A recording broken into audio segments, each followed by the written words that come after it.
Seigneur, nous te disons merci pour ces moments. Seigneur, nous saluons ta présence. Ta parole déclare que là où 2 ou 3 sont réunis en ton nom, tu es parmi. Alors nous célébrons ta présence, nous te disons merci pour ta présence, merci de nous gratifier de ta présence. Seigneur, je te prie de disposer les cœurs par rapport à ce message, cet enseignement. Je te prie, Père, de disposer les cœurs, de fertiliser les cœurs, la sagesse, l'intelligence à chacun de tes enfants, afin qu'ils soient capables de saisir la substance de cet enseignement. Je te demande, s'il te plaît, l'onction, Père, l'habileté, l'assurance, la capacité de transmettre ta pensée. Merci parce que je crois que tu le fais, Père. Je crois que les jougs sont brisés. Je crois que les pensées captives reviennent à l'obéissance de Christ. Je crois que l'esprit est en mouvement, Père. Oh yes, merci parce que tu disposes chaque chose, que la gloire te revienne dans le nom de Jésus-Christ. Et tout le monde dit Amen. Est-ce qu'on peut acclamer le Seigneur? Alléluia. Est-ce que tu as salué quelqu'un ce soir? Déplace-toi s'il te plaît. Dis bonsoir à quelqu'un. Si tu vois une personne que tu ne connais pas, si tu vois une personne dont tu ne connais pas le prénom, prends son prénom. Prends son prénom s'il te plaît. Nous devons nous aimer, nous devons nous apprécier, nous devons nous respecter. Et c'est très respectueux et aimant d'appeler quelqu'un par son prénom quand on le voit, d'appeler quelqu'un, d'identifier, au lieu de juste dire « Oh frère, oh soeur ». Alléluia. Alléluia. Ça va ici là? Gloire soit rendue à notre Dieu. Alléluia. Je suis content de vous voir ce soir. Je suis content. Et le thème que nous abordons ce soir, c'est bataille aux portes de l'ennemi, l'épée de l'esprit. Ce thème s'inscrit dans une série que nous avons commencé il y a quelques semaines déjà. Et la série est intitulée « À mener la bataille aux portes de l'ennemi ».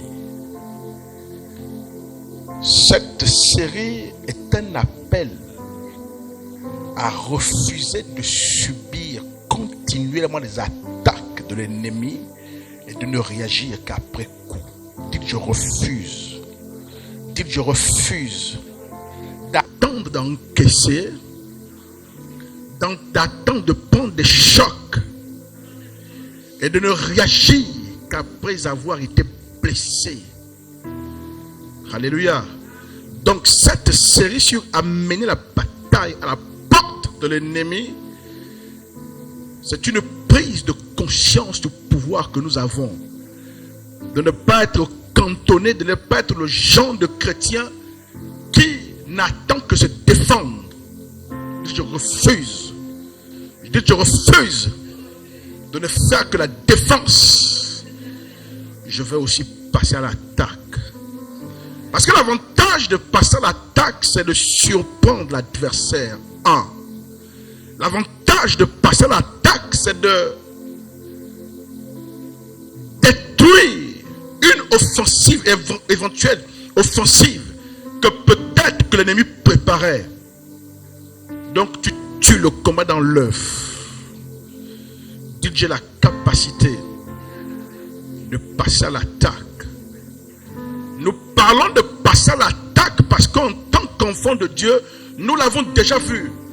Nous sommes des soldats d'une armée. D'ailleurs, l'un des attributs que l'on affecte à notre Dieu, c'est l'Éternel des armées. Donc nous sommes une armée. Et qui dit armée dit combat. Qui dit combat dit arme. Dites arme. Et nous pouvons prétendre mener l'offensive parce que nous avons des armes offensives. Et c'est cela que dit notre texte de référence 2 Corinthiens chapitre 6. le verset 7. 2 Corinthiens chapitre 6. On l'a tellement lu que je pense que certains d'entre nous devraient même le connaître par cœur déjà. 2 Corinthiens chapitre 6. Je suis dans mon introduction et nous lisons notre texte de référence. 2 Corinthiens chapitre 6, le verset 7. La Bible dit, par la parole de vérité, par la puissance de Dieu, par les armes offensives et défensives. Alléluia. Ce texte donc nous donne une information majeure par rapport au combat spirituel. Ce que donc pour nous enfants de Dieu, il existe dans le royaume des armes défensives, des armes offensives et des armes à la fois défensives et offensives. Dites offensives. Puisque nous avons des armes offensives, nous pouvons donc prétendre mener l'offensive contre l'ennemi. Oh, dites, je ne subirai plus. Je n'attendrai plus. Je vais mener l'offensive.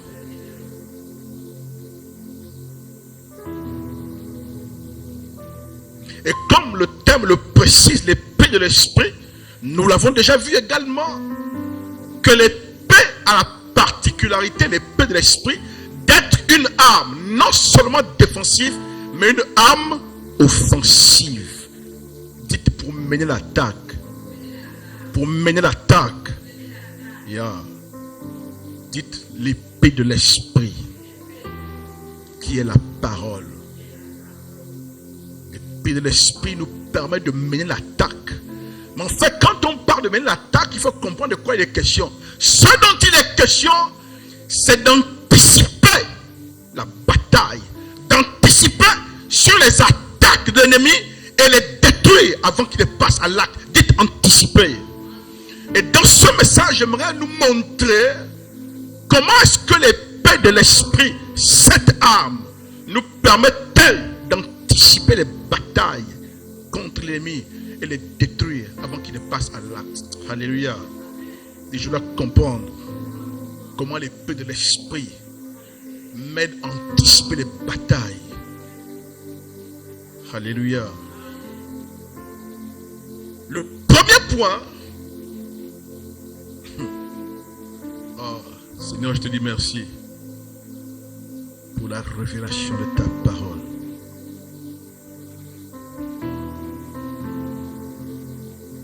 Le premier point, je n'ai pas envie de le dévoiler tout de suite comme un titre, comme un sous-titre. Je voudrais plutôt expliquer et vous laisser découvrir. Nous allons lire le texte de Éphésiens chapitre 6, le verset 17. Je répète souvent plusieurs fois exprès, intentionnellement la référence du texte pour vous permettre de noter. Mais bizarrement, certains sont toujours en retard. Éphésiens chapitre 6, verset 17. Je vais lire. Je ne sais pas pourquoi, mais je sens que j'aime ce message. Donc je vais lire Éphésiens chapitre 6, verset 17 dans la version Louis II. La Bible dit, prenez aussi le casque du salut et l'épée de l'esprit qui est la parole de Dieu. Dites la parole de Dieu. Le problème avec le Nouveau Testament que nous lisons, c'est qu'à l'origine et à la base, il n'a pas été écrit en français. Dites français. Il a été écrit dans une langue qu'on appelle le grec. Ce qui fait que souvent, pour comprendre exactement de quoi il est question, il faut repartir, lire en grec. Lorsqu'on parle de la parole de Dieu, parce qu'en français, vous voyez que l'épée de l'esprit, c'est la parole. Mais en grec, il y a plusieurs expressions pour désigner la parole. La première expression qu'on appelle le logos, dites le logos. Le logos, c'est ça. C'est les Écritures, la vérité générale, tout ce qui est écrit sur Dieu pour qu'on puisse avoir la révélation sur Dieu. C'est ça le logos. Mais à part les Écritures, la vérité d'ordre général, il y a ce que l'on appelle le réma. Dites réma. Le réma, c'est l'information que Dieu te donne, la parole que Dieu te donne, toute fraîche et dynamique par rapport à une situation particulière. Par exemple, dans la Bible, il est dit qu'il faut que tu te maries, que Dieu amène le conjoint. C'est une grâce pour l'homme de trouver une bonne femme. Inversement, une femme pour trouver un homme. Mais quand tu veux te marier, il n'y a pas un texte qui dit que telle femme qui s'appelle Yvette, c'est ta femme. Il n'y a pas un texte. Il n'y a pas un texte qui dit que maman et deux, tu habites à la Boubak, Mindoubé, et qu'il y a un homme qui te fait la cour dans l'église qui s'appelle tel, c'est lui. Il n'y a pas un texte. Si tu dois choisir entre deux, trois hommes, il n'y a pas un texte qui te donne le nom d'un homme. Là, quand tu vas chercher Dieu par rapport à cette situation particulière, l'Esprit de Dieu va te donner une instruction, une orientation particulière. Que ce n'est pas la bonne personne ou c'est la bonne personne. Là, ce n'est plus une parole inscrite comme ordre de vérité générale, mais une parole donnée précisément pour qu'un individu dans une situation trouve la direction. Dites réma. Mais en français, on voit que l'épée de l'esprit, c'est la parole. Or, quand tu étudies ce texte, tu vas te rendre compte que lorsqu'on dit que l'épée, c'est la parole dont il est question ici, ce n'est pas le logos des écrits. La parole dont il est question ici, c'est le réma. Donc, en fait, si je reformule le texte dit, prenez l'épée de l'esprit qui est le réma de Dieu. Ah, dites réma. Dites réma. Dites ça commence à devenir clair. Ça veut donc dire, Monsieur Bazola, que dans le combat spirituel, tu as besoin de quoi? De réma, d'instructions précises. Parce que l'adversaire que tu as en face, les entités démoniaques, l'adversaire que tu as en face, le méchant, est intelligent, doté de capacité à ajuster le tir. Donc il se mobilise, il se repositionne, il est en mouvement, il peut changer de stratégie. Donc si tu vas simplement avec un texte, tu peux te faire avoir. Parce que le type peut faire évoluer le combat à un autre niveau. C'est pourquoi la Bible dit que l'épée de l'esprit, ce n'est pas la parole logos, c'est la parole réma. Donc lorsque tu entres en confrontation avec l'ennemi, rassure-toi que tu es capable d'entendre les instructions précises de la part de Dieu pour mener cette bataille. Dites épée de l'esprit. Dites épée de l'esprit. Dites j'ai besoin d'informations précises en temps réel sur l'adversaire, sur sa stratégie. Yeah. Dites combat spirituel. Mais nous avons dit que l'avantage avec l'épée de l'esprit, c'est que l'épée de l'esprit a la particularité de t'aider à anticiper la bataille, à anticiper les attaques de l'ennemi et attaquer avant. D'accord, l'épée de l'esprit, c'est le réma, c'est l'instruction que tu donnes particulièrement. Mais en quoi cette instruction me permet d'anticiper? Dites anticiper. Le problème avec la parole du Seigneur, c'est qu'elle a des caractères un peu particuliers.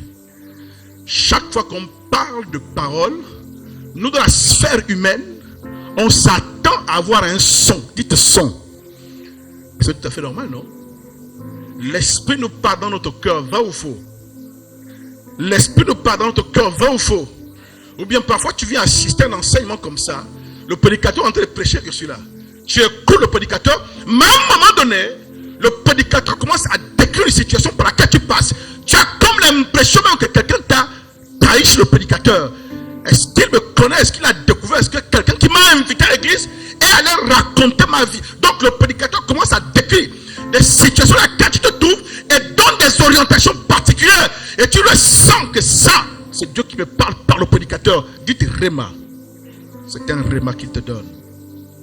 Mais en quoi est-ce que la parole de l'esprit, qui est le réma de Dieu, nous permet d'anticiper les batailles?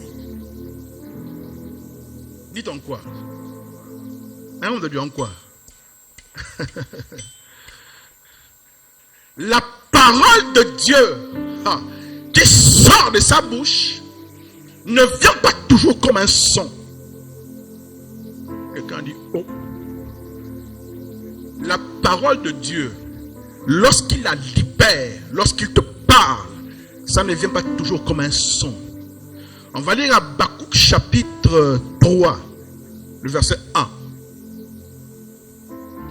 Monsieur Bazola va découvrir, il regarde, il dit ça c'est quelle parole qu'on ne va plus entendre. On va faire quoi? On va la toucher comme du braille, comme l'écriture des aveugles. Habakkuk chapitre 3, verset 1. Nous allons voir que la parole de Dieu, on peut l'écouter, mais on peut également la saisir, la percevoir, non par l'écoute. Habakkuk chapitre 3, le verset 1, la Bible dit, prière de Habakkuk, le prophète, sur le mode des complaintes.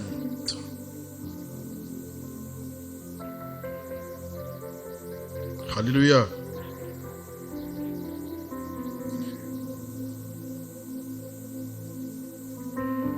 Non, c'est pas cela que je voulais. Je m'en noté la référence. Je m'en noté la référence.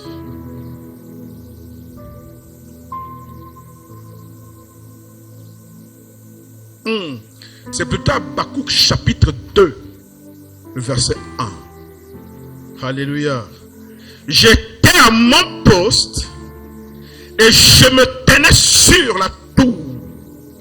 Je veillais pour voir ce que l'Éternel me dirait. Dites bizarre. Il n'a pas dit qu'il était à son poste pour entendre ce que l'Éternel lui dira. Il dit j'étais à mon poste pour voir ce que l'Éternel me dirait. Ça veut dire quand le Seigneur libère une parole, cette parole peut venir sous forme de son, elle peut aussi venir sous forme d'image. Dites vision, dites image, dites songe. Oh, dites songe. La parole de l'Esprit qui est le réma de Dieu, la parole qui libère de façon précise par rapport à une situation, cette parole quand elle vient, elle peut aussi venir sous forme d'image. Tu es en train de dormir. La parole de Dieu vient à toi sous forme d'un rêve. Dites rêve. Et dans cette dimension, l'épée de l'esprit t'aide à anticiper. Comment? Parce que dans un rêve, tu peux voir ce que l'ennemi prépare. Tu n'es pas encore au courant. Dans un rêve, tu peux percevoir un obstacle. Dans un rêve, Dieu peut te révéler. Et d'ailleurs, la Bible dit dans Job chapitre 33, le verset 14 à 16, que Dieu parle d'une manière ou d'une autre.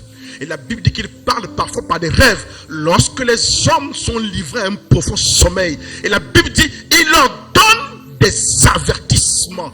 Quand on parle d'avertissement, c'est par rapport au futur. Oh yes. Donc, lorsque la parole de Dieu nous parvient, souvent sous forme de vision, sous forme de prophétie, ou sous forme d'image de songe, elle a la capacité de dépeindre, de te révéler ce que l'ennemi est en train de préparer que tu ne connais pas. Elle a la capacité de te donner accès à une information concernant le repositionnement de l'ennemi, du méchant, de ce qu'ils sont en train de préparer. Oh, dites épée de l'esprit, dites réma, dites image. Et là, Dieu, par ce moyen, te donne accès à une information stratégique qui concerne une attaque, un agenda que l'ennemi a contre toi. Et quand tu as cette information, tu deviens responsable, tu es responsable. Et tu peux passer donc à l'attaque pour annuler. J'ai une fille, elle est là, mais je ne veux pas dire qu'il s'agit d'elle. Elle a fait un rêve dans lequel elle a été attaquée par une femme. Et quand la femme l'a attaquée, la femme, je veux dire, l'a mordue à un endroit précis de son corps. Elle s'est réveillée, oh, mais elle n'a pas compris cette image qu'elle vient de voir était une parole qui avait été libérée par l'esprit pour lui révéler un agenda que l'ennemi préparait contre elle. Elle ne savait pas. Elle a laissé passer et un mois plus tard, elle a été atteinte par une attaque, par une maladie à l'endroit du corps où elle avait vu cette dame dans le songe lui piquer les dents. Je lui ai dit, ma fille, tu avais déjà reçu l'information, mais tu n'as pas su comment traiter. On a prié. Elle a commencé à se rétablir. Alors qu'elle se rétablissait, elle a fait un rêve similaire. Cette fois-ci, ce n'était plus de femmes, c'était des enfants. Bébé, tout joli. Elle a pris le beau bébé, elle le porte. Oh, dites, l'ennemi s'est camouflé. Derrière l'apparence d'un bébé tout joufflu, mignon, qu'on a envie de porter. Quand elle porte le bébé, elle approche le bébé vers elle. Le bébé a voulu tout à coup la mordre au même endroit. Mais là, cette fois-ci, le bébé ne l'a pas mordu. Quand elle s'est réveillée, dit, j'amène la bataille aux portes de l'ennemi. Elle m'a dit, papa, quand je me suis réveillé, j'ai dit non, pas une fois, oui, mais pas deux fois. Elle a commencé à annuler, elle a commencé à briser, elle a commencé à attaquer, elle a commencé à détruire. Elle dit, j'ai prié jusqu'à ce que je ressente la paix dans mon esprit, que j'ai vaincu. Et même quand j'ai eu la paix, j'ai continué à insister. Yes, j'étouffe le combat dans l'œuf. Avant que l'ennemi bouge l'arrête. Je refuse d'encaisser de réagir après. Dit, j'amène la bataille aux portes de l'ennemi. Yeah. L'épée de l'esprit qui est la parole. Cette parole, lorsqu'elle nous parvient, elle est inspirée, révélée par des images ou par des sons, nous donne accès à des informations stratégiques sur un agenda futur de l'ennemi. Et ça te permet de l'arrêter. Je refuse d'encaisser. Quelqu'un tombe, meurt, et après je viens faire toute une nuit pour le ressusciter. Je refuse ça. Je fais les histoires, tu as encaissé, on t'a mort, tu tombes malade. Tu as d'abord dépensé l'argent pour les taxis, les examens, les ordonnances. Parce que la soeur, elle est partie prier pour elle, elle était guérie. Mais d'abord, elle a souffert dans sa chair.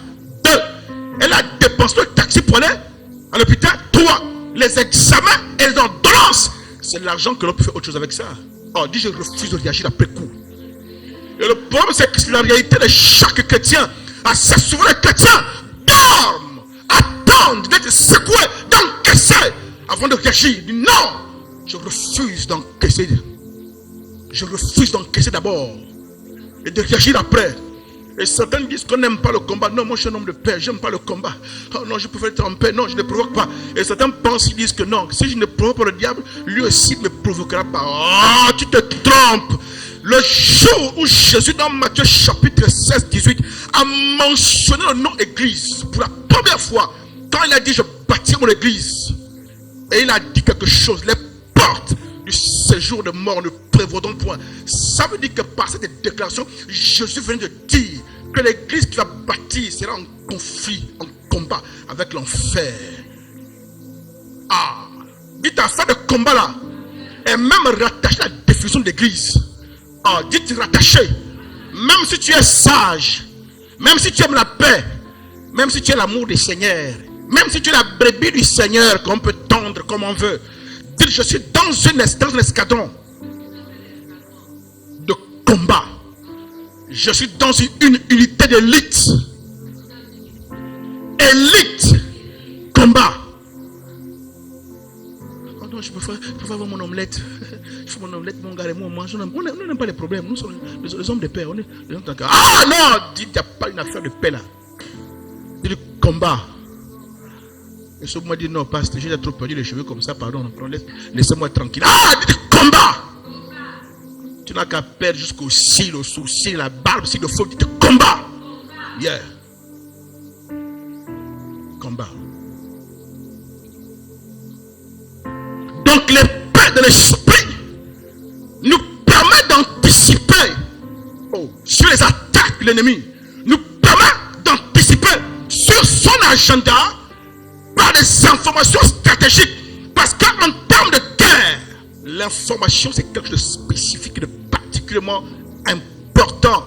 C'est pourquoi l'espionnage qu'on envoie sur le territoire ennemi pour chercher des informations. Et souvent on a lu des textes dans la Bible comme ça où les gens arrivent dans un pays, parfois en diplomatie, parfois en ami, mais les gens du pays soupçonnent que c'est faux. Vous êtes arrivé là pour voir les points faibles du pays. Ça marche comme ça. Tu vas aller en guerre comment si tu n'as pas un intrus à l'intérieur? Si tu n'as pas des informations pour fâcher l'adversaire, dites information. Oh, dites information. Ah oui. Et moi j'aime ce texte. La guerre entre Israël et la Syrie. Le roi de Syrie ne comprenait pas pourquoi chaque fois qu'il préparait une attaque et qu'il allait par un chemin, il trouvait Israël là-bas. Dites Israël anticipait. À un moment, ça les a fatigués. Le roi dit, il y a quelqu'un entre nos troupes syriennes qui est un espion, qui envoie sans doute des informations à Israël. Et quelqu'un a dit, non, roi, en Israël, il y a un prophète. Ce que nous disons ici, là, il entend ça comme dans sa chambre. Oh, dites épée de l'esprit, qui envoie des images et des sons. Yeah. Pour me tenir informé sur l'agenda de l'ennemi. Et ça me permet de repositionner les troupes, de surprendre, de passer l'attaque, de détruire avant qu'ils ne bougent. Dire je ne subirai plus. Je veux faire changer la peur de camp. Yeah.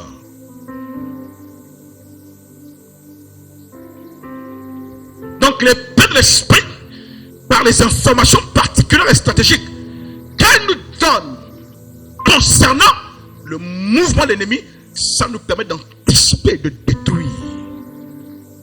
Dites anticiper. La deuxième chose, monsieur Bazola, pour anticiper, pour amener cette bataille aux portes de l'ennemi, en fait, c'est une provocation. Bataille aux portes de l'ennemi, que tu sors de chez toi, il a encore été dormi à 4 heures, quand il ouvre les yeux, tu es déjà là. Oh, dis je suis déjà là. Dis je provoque. Violation de domicile, oui, je suis coupable. Dites coupable. Voilà. Oui.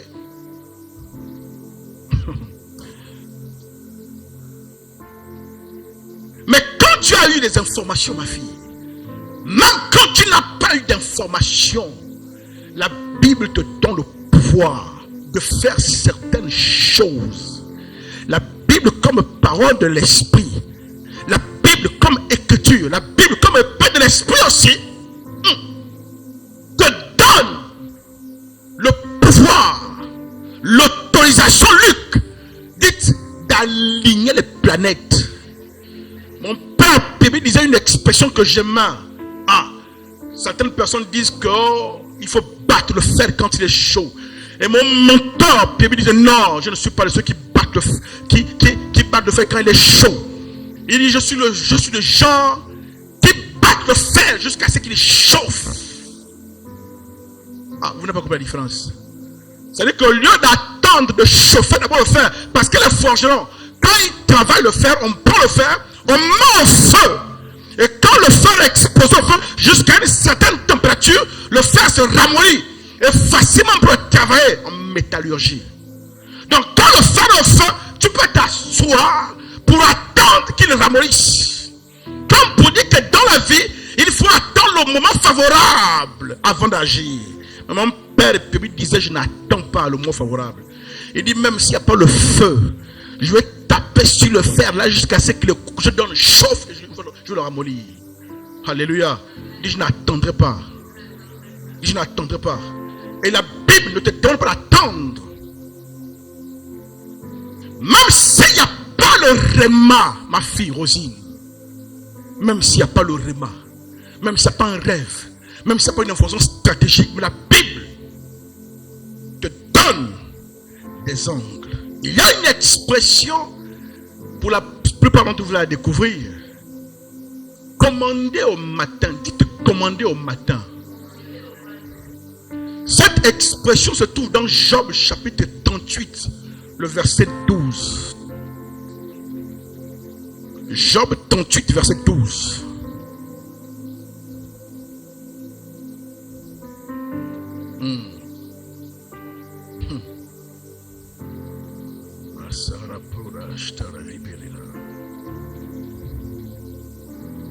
Job chapitre 38, le verset 12.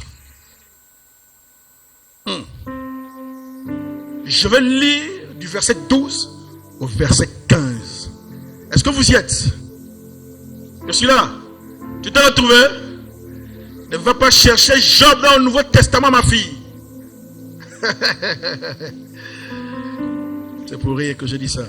Job chapitre 38, verset 12. Je lis, verset 12. La Bible dit: depuis que tu existes, Guy, Aïcha, Michel, Ulrich, Guilain, Luc, Rosine, Ursula, Joyce. La Bible pose la question au verset 12. Depuis que tu existes, oh Jimmy, as-tu commandé au matin? Verset 13. Pour qu'elle saisisse. Non. As-tu commandé au matin? As-tu monté sa place à l'aurore pour qu'elle saisisse les extrémités de la terre et que les méchants en soient secoués? Dites secoués. Il faut noter ces mots-là. Verset 14. Pour que la terre se transforme comme l'argile qui reçoit une empreinte. Dites, je veux comprendre. Et que donc la terre soit parée comme d'un vêtement. Verset 15.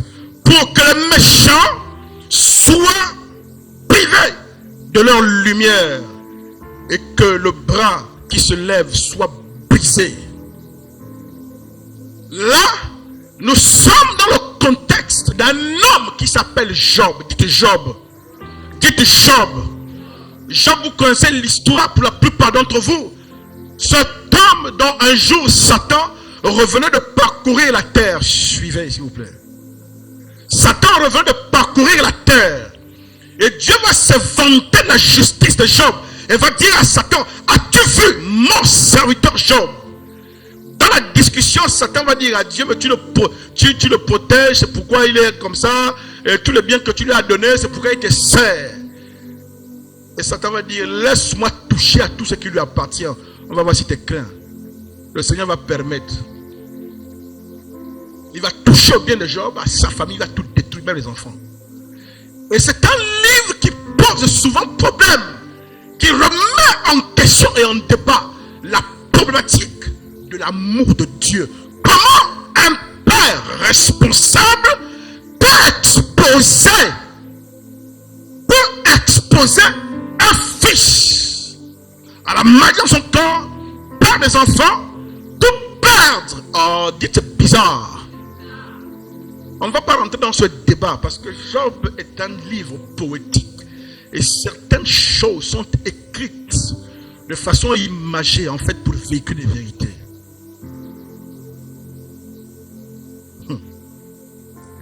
Mais en fait, quand vous étudiez le livre de Job, vous vous rendez compte qu'en réalité, ce n'est pas tant Dieu. Je vais dire ça comment? Les gens vont écouter un livre, vont dire que j'enseigne l'hérésie. En fait, vous vous rendez compte que le malheur de Job ne venait même pas de Dieu. Je vous dis, ne venait même pas de Satan.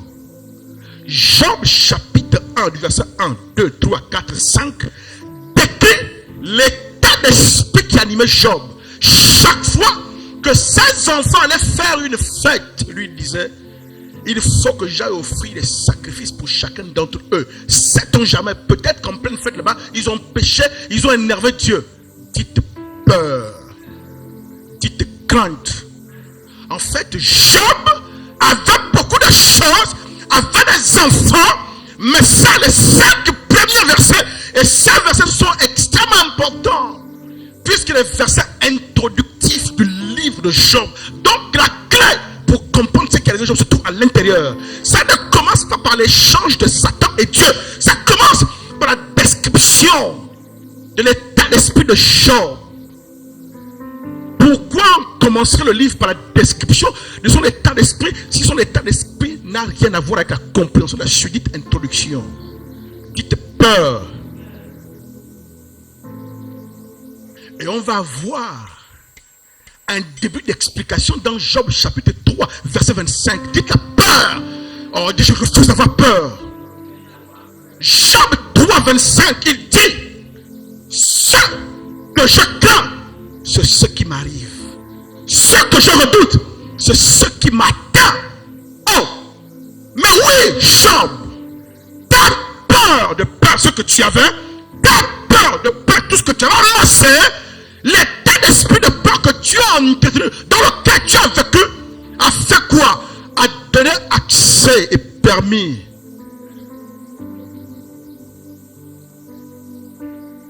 C'est pourquoi quand il se plaint, c'est pourquoi quand il est malade, c'est pourquoi quand il est souffrant et qu'il interroge Dieu, il ne comprend pas et qu'il maudit le jour où il est venu au monde, Dieu pose la question à Job maintenant dans le texte qu'on vient de lire.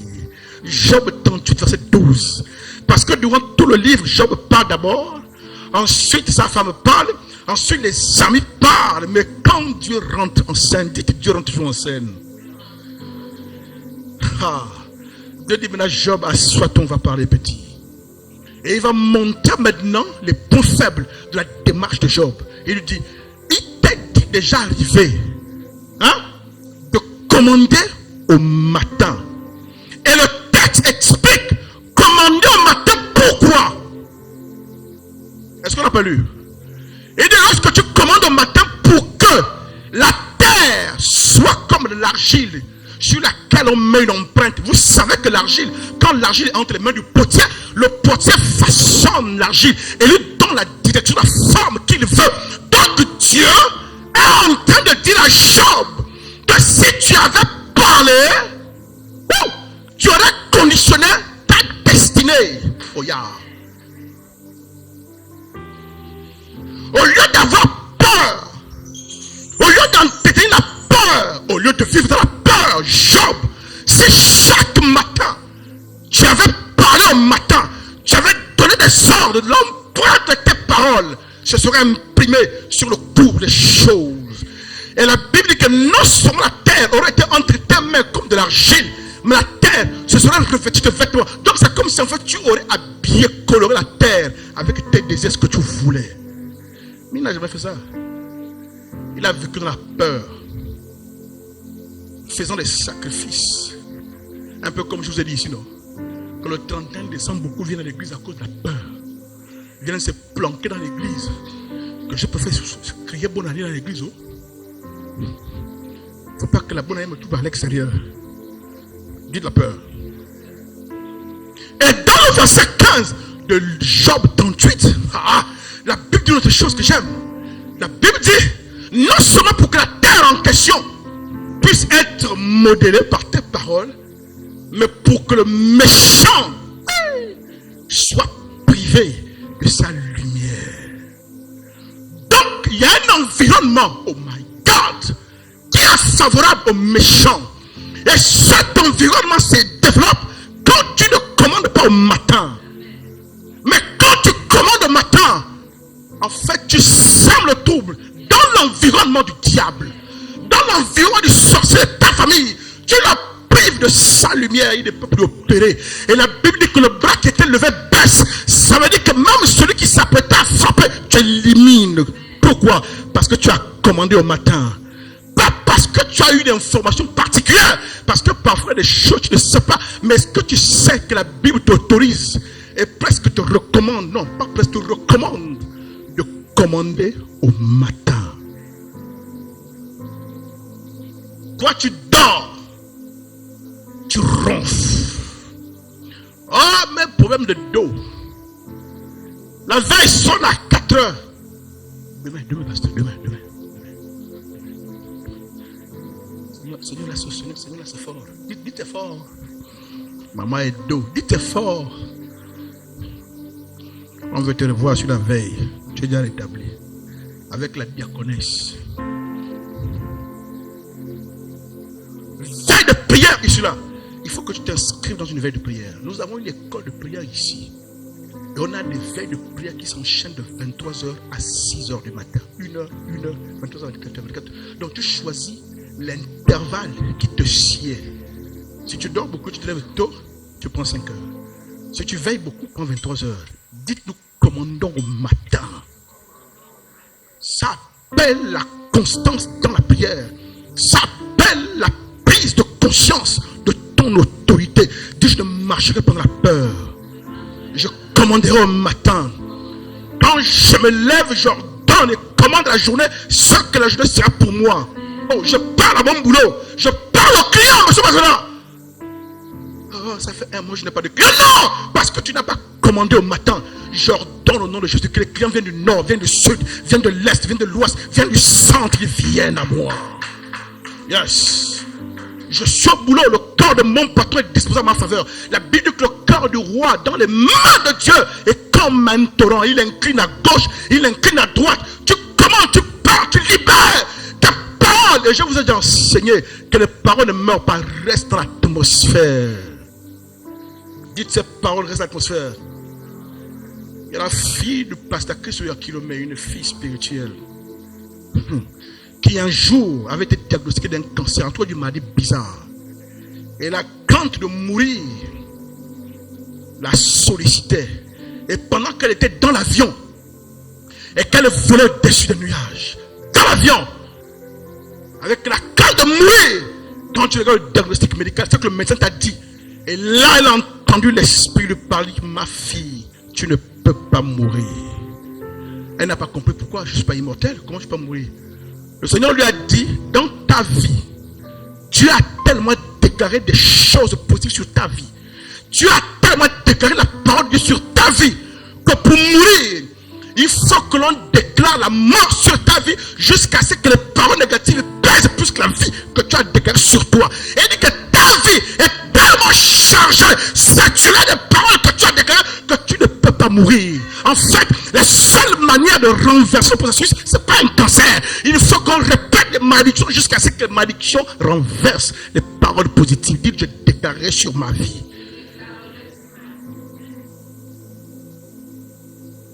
Oh, le sang, les iguanes, les choses de mon corps. Non, ce n'est pas ça qu'il faut dire. Oh, les choses de la malchance. Dites, voilà, chicote, je vais commencer à foutre les gens ici.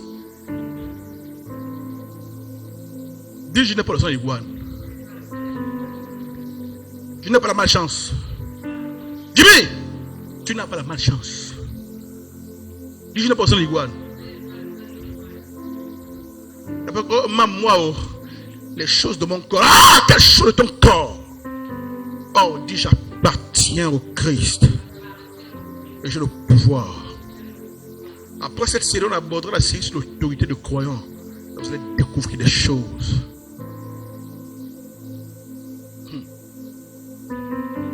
Dites commander au matin.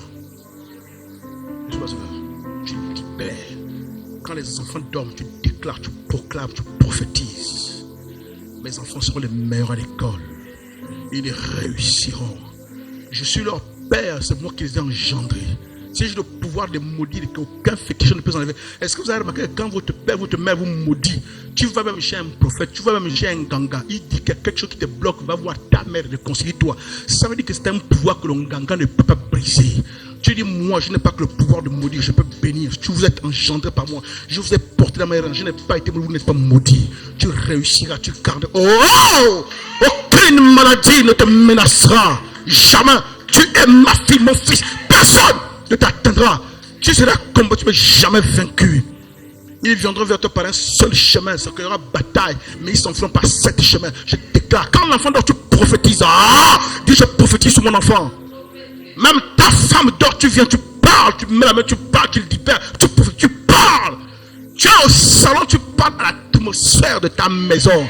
À moins que le mari c'est bizarre, le mari est nerveux, la femme est nerveuse, tu sens que tu pas bizarre. Non, tu parles et commandes l'atmosphère de ta maison. C'est ma maison, pas la maison. Je parle à l'atmosphère de ma maison. Je libère, je déclare, je proclame, je t'habille. Et je mets dehors ce qui est intrus. Dis, je commande au matin. C'est quoi ça?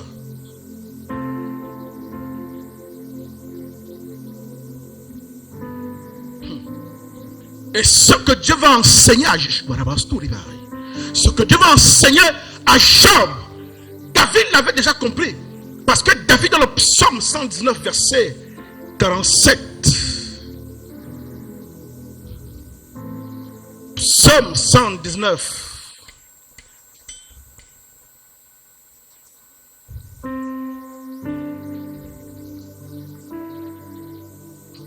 Psaume 119. Le verset 47 dit quoi? Le verset 47 dit: je fais. Oh.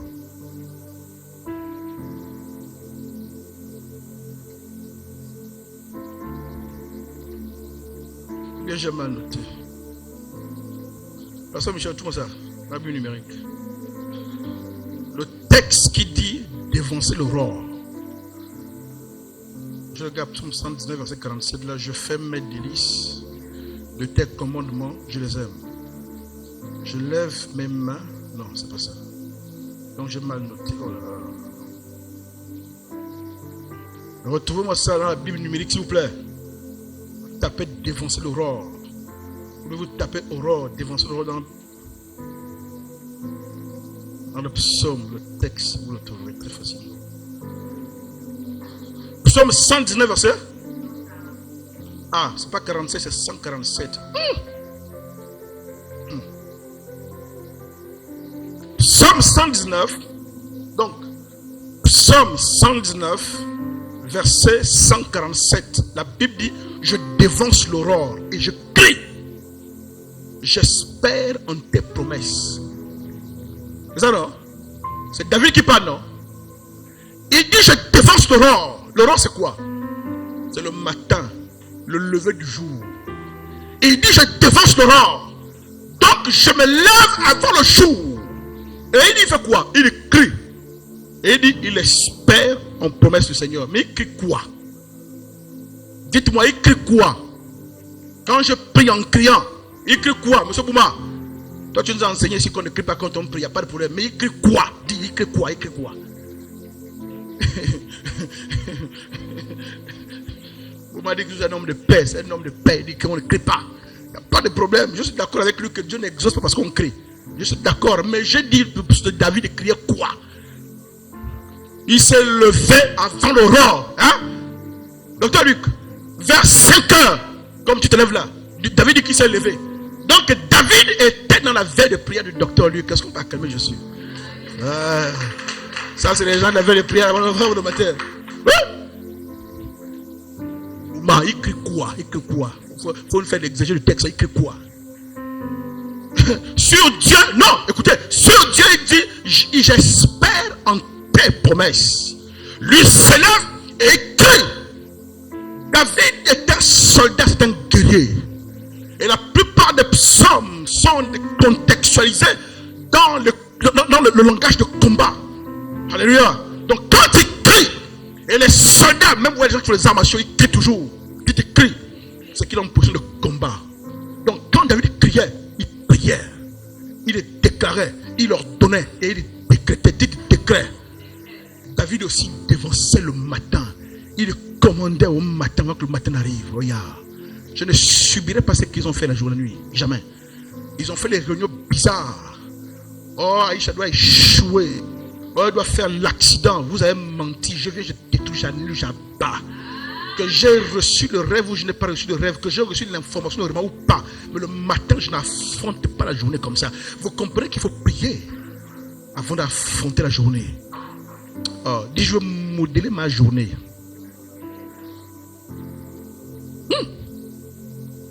Il y a un texte. Non, pas un texte. Il y a même 6. Dans le livre de Genèse chapitre 1, le livre des commencements, le livre qui raconte au chapitre 1 comment Dieu a créé le monde et tout ce qui nous entoure. Il y a une expression, monsieur Bazola, une expression qui revient au verset 5 de Genèse 1, au verset 8, au verset 13, au verset 19, au verset 23 et 31. L'expression où chaque fois que Dieu finissait de faire quelque chose, la Bible dit: il y eut un soir et il y eut un matin, c'est le premier jour. Il y eut un soir et il y eut un matin, c'est le deuxième, jusqu'au 6e jour. Dites bizarre. Dites pour nous, la journée doit commencer quand? C'est pas le jour. Mais comment il y a un soir, ça montre était comment? La pendule du Seigneur était comment renversée. Regarde ton terrier là-bas. Quelqu'un a dit, c'est une révélation. Ça veut dire que nous préparons nos journées la nuit.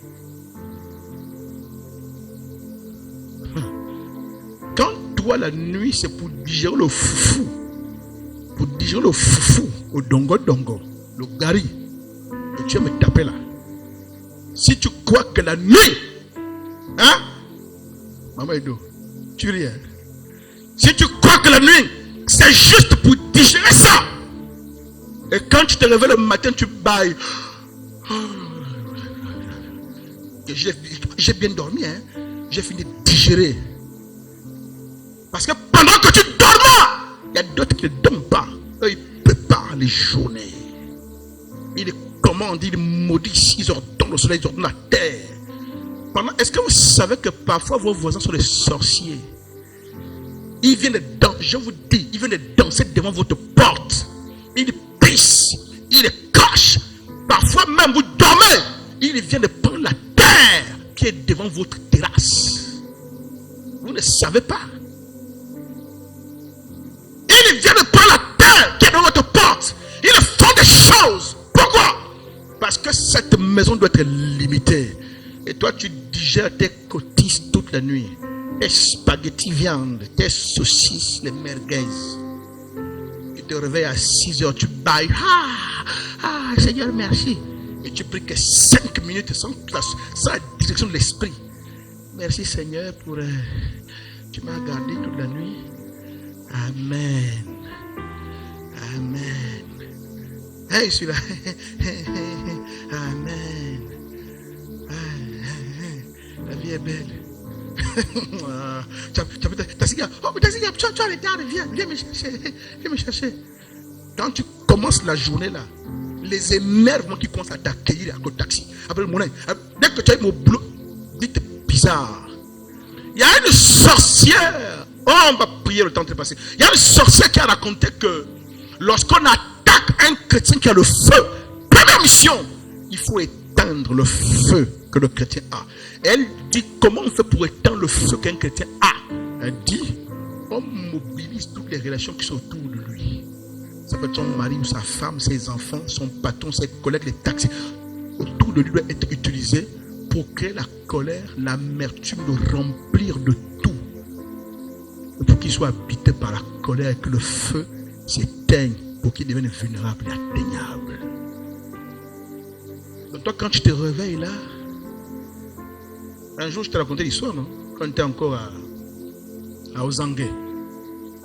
Le pauvre gars était bien habillé le matin, j'avais mon costume Luc. Je partais au travail mais je n'ai pas encore de voiture.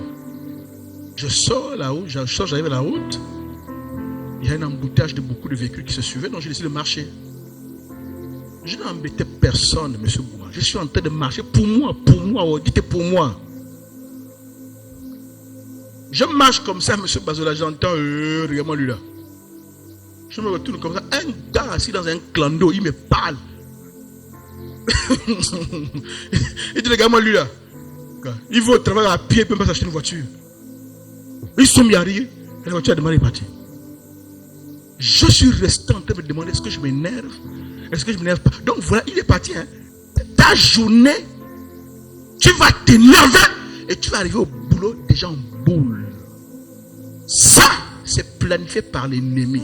Si Jésus a dit à Pierre, arrière de moi Satan, parce que c'est le diable qui l'inspirait, tu penses que qui inspire ce gars-là pour t'envoyer cette parole qui est une flèche? Dites, je commanderai au matin, je dévancerai l'aurore. Et il y a ce texte de Psaume 19, verset 2. On va finir avec ça. Psaume 19, verset 2. Qui dit quoi?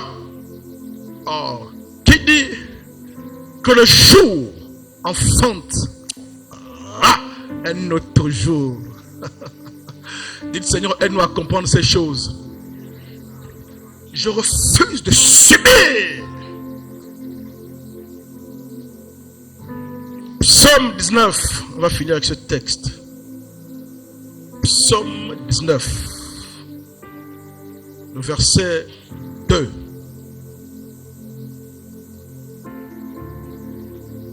Oh.